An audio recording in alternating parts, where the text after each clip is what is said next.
Une situation embarrassante et jugée injuste par les enseignants réunis au sein du syndicat national des enseignants-chercheurs de l'université Omar Bongo les a conduits au refus catégorique de l'annulation partielle de la dette liée aux arriérés de l'année académique 2022-2023. Qui refuse de renoncer à la moitié de la dette?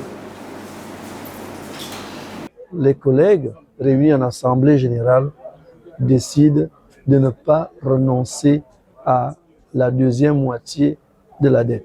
Étant entendu que le président, et c'est là où est le problème, le président de la République s'était engagé à régler la moitié de la dette et avait demandé aux responsables d'établissement d'éponger le reste.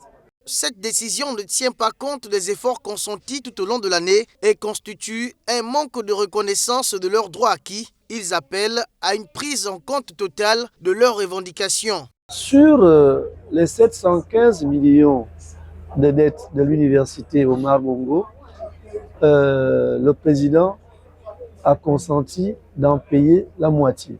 Mais seulement, cette moitié est erronée parce que le président, le 2 mars 2025, avait reçu une dette des établissements supérieurs du Grand Libreville, une dette de 2 milliards.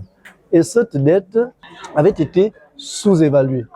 La dette avait été sous-évaluée parce que tous les établissements n'avaient pas transmis au gouvernement leur dette telle qu'il le fallait. Aujourd'hui, cette tension fait planer le risque d'un mouvement d'humeur au sein de ce haut lieu du savoir, ce qui pourrait impacter le bon déroulement des activités académiques. Il est donc vivement souhaité qu'une solution équitable soit trouvée dans un esprit de dialogue et de respect des engagements.